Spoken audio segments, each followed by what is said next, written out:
terkait dengan penanganan perkara di kami di Kejati, apabila itu berasal dari laporan pengaduan di daerah, itu biasanya kami mengefisiensikan bahwa alangkah baiknya penanganannya ditangani oleh daerah.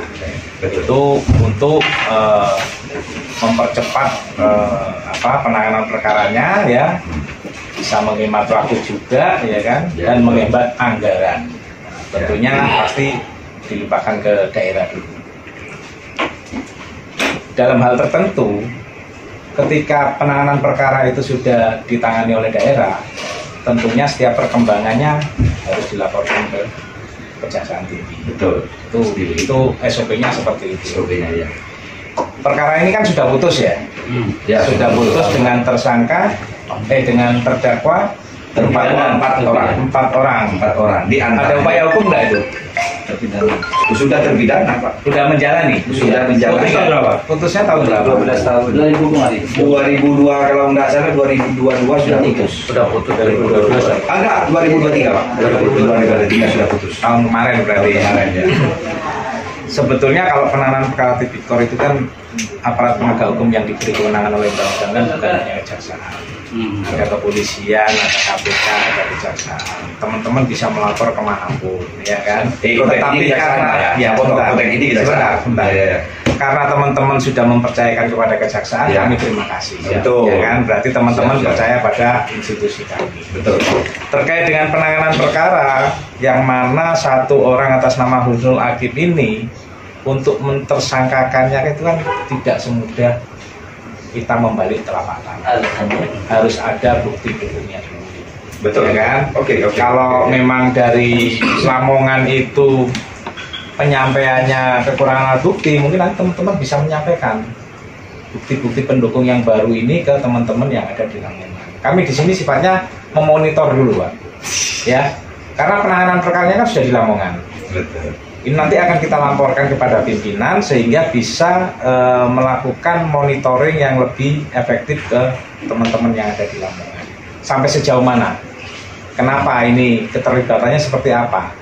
Kalau memang ada bukti yang cukup, kenapa nggak ditersangkakan? Dua alat bukti, ya kan? Dua alat bukti. Kita kan belum melakukan.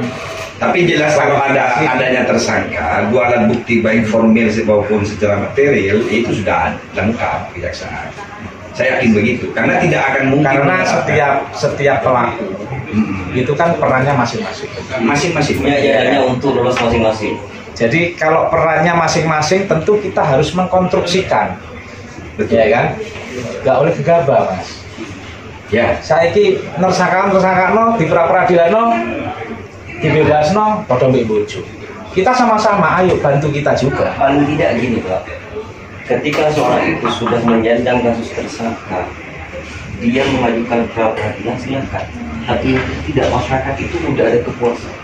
Oh, ini sudah nambah tersangka. Jadi gini, persoalan nanti kemudian divonis tidak bersalah di pra-peradilan, persoalan beda. Gini, penegakan hukum itu bukan masalah puas tidak. Sekarang ini kita logika kita aja. Mana ada orang yang mau tanda tangan bermaterai, mau mengganti rugi keuangan negara, bermaterai ya, di depan inspektorat sebagai pihak ketiga, kalau dia tidak meyakini bahwa dirinya tidak bersalah. Satu. Kedua, kesaksian dari Direktur Kaji sendiri yang menyatakan hasil pledoi yang menyatakan bahwasannya saya cuma dapat 19 juta, Mas, dari 40 juta per titik itu. Yang 2 jutanya ke Pokmas, 19 jutanya masuk ke, apakah juga tidak dianggap sebagai suatu bentuk bukti lainnya, bukti pendukung? Kira-kira begitu. Kalau itu dengan materi, nanti kita akan cek. Karena ini kan penanganannya bukan dikejar. Saya paham, Mbak. Maksud saya gini, itu kan sebuah konstruksi yang sekiranya bisa dijadikan buat alat lah untuk kemudian kejaksaan, utamanya Kejaksaan Lamongan ini juga, masa Husnul Aqib ini enggak ini, kalaupun nanti tidak bersalah, yang penting seharusnya aja tersangka. Persoalan nanti dia menggugat di pra-peradilan itu persoalan beda. Pembuktiannya kan nanti kalau misalnya kamu nggak bersalah ya sudah gugat. Jadi gini, Mas, mentersangkakan orang itu kan kalau kita nggak ini masalah. Jadi itu masuk dalam undang-undang. Lebih dari mana mereka yang kemudian satu dulu. Gini lagi. Ojo ngegas dhisik. Gas lah. Gini. Aku iki alumni Lamongan, Mas. Sama. Saya kasih bidung Lamongan dulu. Oh iya iya. Ini Pak, gini. Kita ini kaji secara ilmiah dan juga berbasis data. Kami tidak mau berbicara mau tersangka atau tidak. Tapi pasti ini kajian hukum secara resmi berkenaan dengan dugaan. Menurut saya ini bukan dugaan sudah. Karena auditornya adalah lembaga independen negara dan di situ adalah BPK yang sudah menemukan angka kerugian negara 40,9 miliar. Jadi kalau dikaji secara bukti formil maupun material, kami menganggap hal ini pantas dan layak Husnul Hakim dijadikan tersangka. Dengan bukti apa? Satu, dengan berita acara klarifikasi dan kesanggupan. Klarifikasi ini adalah bahwa dia mengakui kami yang melakukan tindak pidana korupsi, kesanggupan dalam rangka mengembalikan uang negara. Ini sudah, mohon maaf, bisa dicek. Ini buktinya. Ya. Di atas materi. Tunggu dulu Pak, biarkan saya berbicara dulu. Dengan adanya bukti Peti Seti selaku rekanan pengadaan barang berkaitan dengan LPG dan Husnul Hakim, ini dua-duanya adalah kata yang satu kotak. Sebenarnya kata dalam satu kotak. Kenapa dalam pledoi ketika ada di pengadilan kok Peti Seti menyebutkan begitu? Ya karena memang Peti yang diterimanya begitu. Ada kok dokumen hasil pledoi yang diungkap oleh Peti Seti ketika di depan majelis hakim. Kami punya filenya. Kami memang awal tuntas dari awal persoalan ini.